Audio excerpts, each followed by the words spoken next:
On July 15th, 2018, I created a world in Minecraft Bedrock Edition on my, at the time, Xbox One console.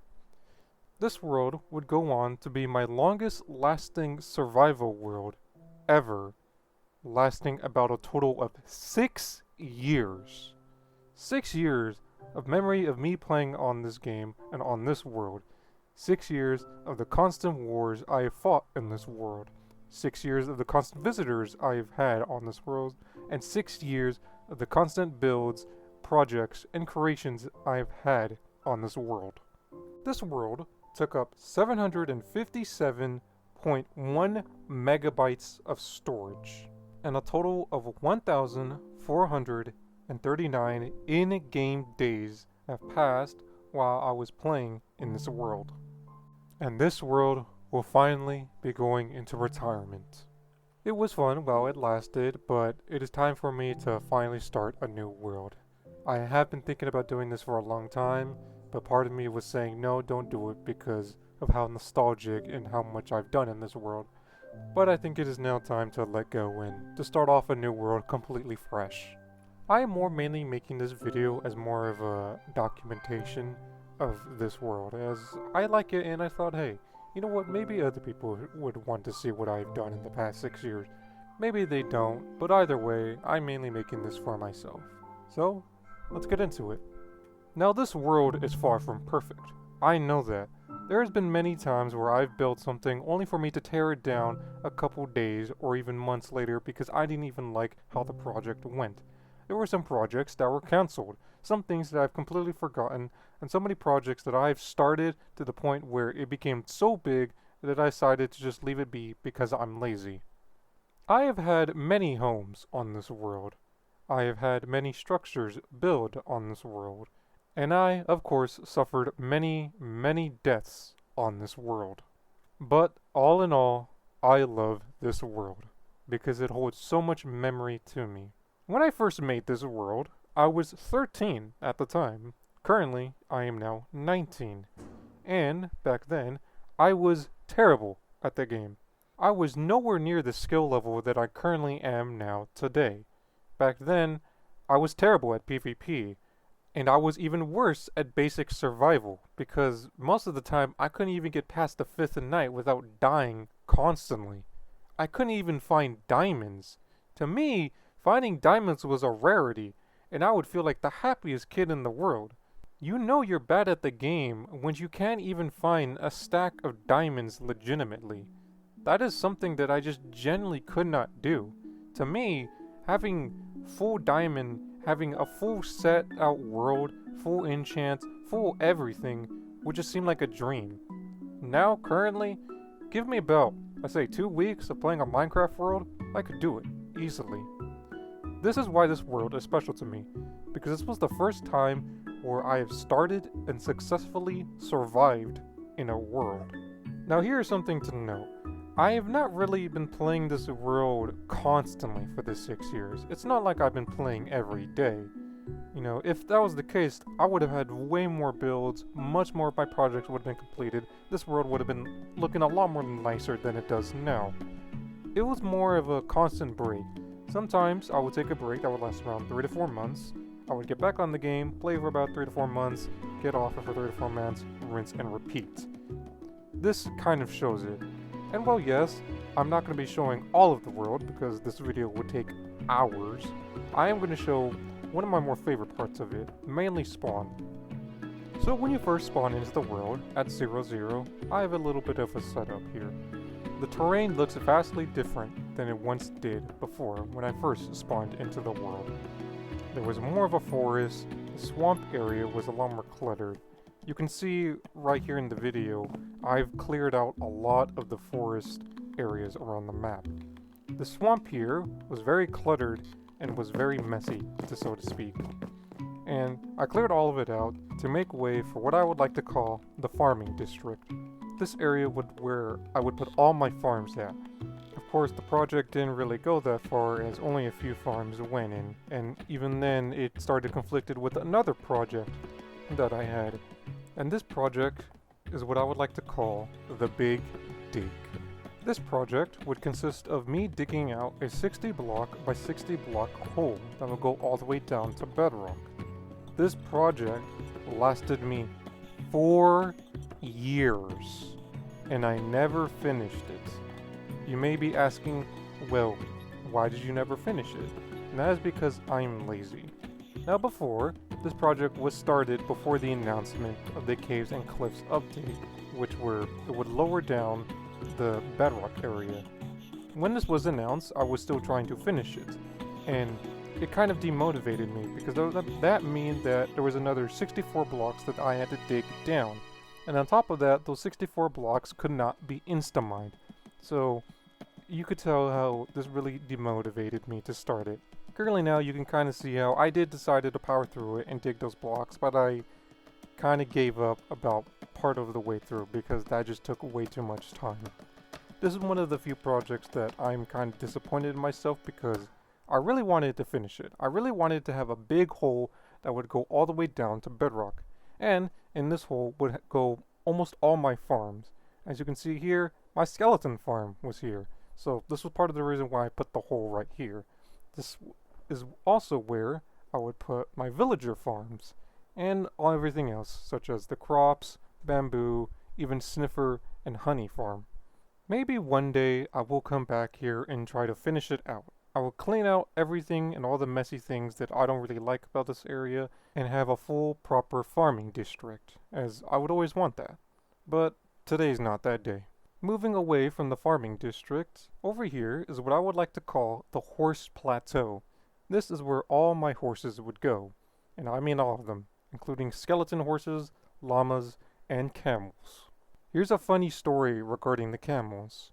I traveled in the nether about, I want to say 10,000 blocks just to find a camel. And I did find a camel. And I decided, you know what, let's go through a giant journey.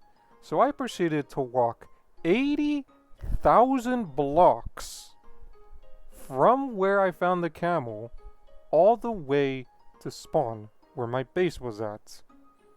I walked almost 100,000 blocks on the back of a camel. I was either stupid, committed, or bored. Take your pick. But when I finally did make it back to my base, I decided to name the camel that I rode on Journey, to commemorate this whole ordeal. Moving away from the horse plateau, over here is an area that I would like to call the Shrine. And honestly, this is one of the very few builds that I'm very proud of. In fact, I really like how it looked and really love cherry blossom trees, as I wanted to make a whole forest area of cherry blossoms when they were first released. And I decided, let's make this. And the reason why it's called a shrine is because in the middle of this whole cherry forest, I want to call it, and underneath the giant cherry blossom tree is a fox statue. Now you may be wondering, what is my base? You would think that I would spend a lot of time on my base, and you'd be right. There was a lot of different bases that I've made in this world. A total of 6, I believe. And let's be real, all the bases that I've made are not really good ones. The first one, first home I ever had, was in a small cave. Then I moved into a small bubble dome underwater. Then I moved into a boat. Then I moved into a floating island. Until then finally, I decided, you know what, I'll make my base in a cave. So, I will show you here. I made this giant hole in the ocean that would lead down to my base. And the main reason why I made this was because I wanted to make it easier to fly in and out of this place with an elytra. And sometimes I would also like to fly around inside of a cave with my elytra. But anyways, this right here is my main home. And I kind of like it. You can see how this place is littered with my banner design, letting everyone know that this is my home and my territory. I even made a little throne for myself, because why not? And here is my storage, and this area would contain almost every single block and item in the game. Part of the reason why I kept moving bases is because I needed more and more storage. And down here is an area where I was actually able to comfortably make a huge storage system. And I honestly like this design. It's very cool, especially when you walk in, revealing all of the chests down here. Now moving on to my room, This is another area that I'm actually quite comfortable with. In here you can see how I have 3 beds, 2 blacks, 1 red, and I would have a main world map that will contain the general area where I would mainly operate. And, of course, since I like to show off, I have armor stands showing off my various armors with different armor trims.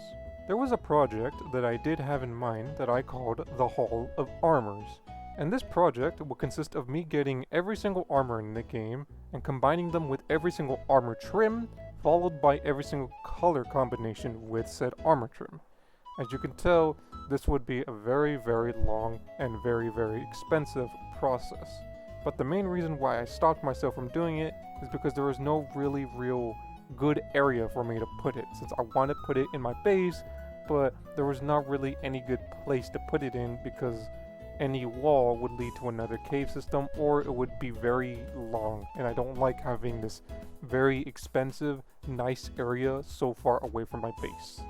Funny enough, the majority of my base was taken up by another project that I made, which I would call Project Garden. And this area is what I would like to call a makeshift garden that would be inside of a cave. You may think it's a lush cave, and that was the original idea of it, but I wanted to make it more of a forest type of area. There's not really a whole lot of trees in this place, but there is a lot of greenery, and I even made a small pond that would contain a few axolotls. But either way, I am very, very proud of how this area went. And besides, there is kind of a forest in this area, as in this little garden, I had what I'd like to call the fox den, and this area will contain all my pet foxes. I even had a bodyguard for them, which I rightly named the Iron Fox. Funny story about one of the foxes. The first fox, actually, to ever arrive here. His name is Lava, and he is afraid of me, unlike all the other foxes, which I just decided to put it part of his personality trait. Make it more shy of me, even though technically he's actually not tamed. But either way, the reason why he's named Lava is because when he was first brought down here, the entrance, as you might have saw, kind of have a nice little lava pool, underneath the stairs. Yeah, lava fell into that. From a total of 10 or 12 blocks is high, around that. I think I want to say 10 to 20 blocks is high. He fell into a pit of lava, then survived. I'm not joking you. This fox survived jumping into a pit of lava from 20 blocks high. That is why he's named Lava, because he survived it.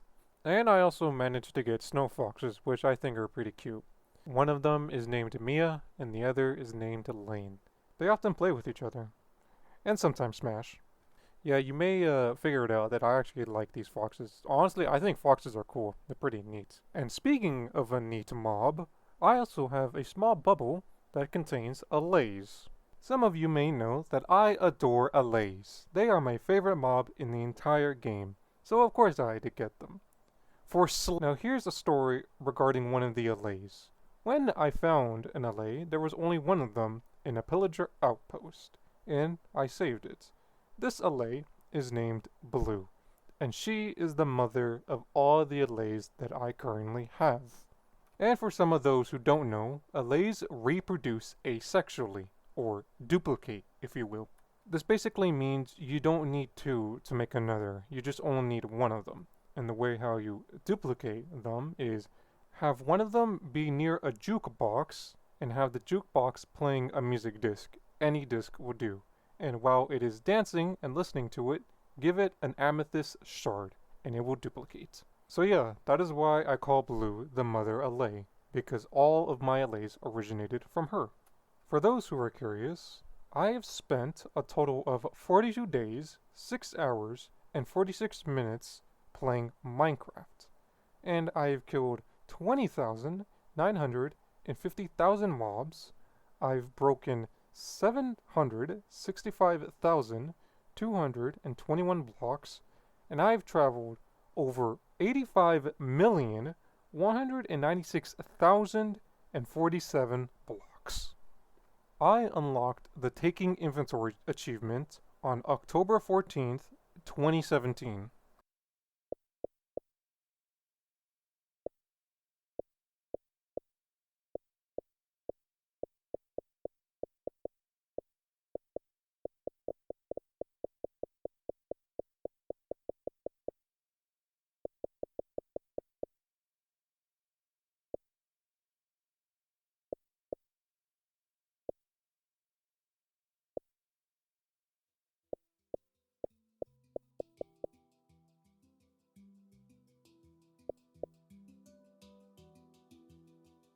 Now I feel like that is a good place to end things off. I know I didn't go over everything in my world, far from it. I've only scratched about 10% of it, but I really don't want this video to go on any longer.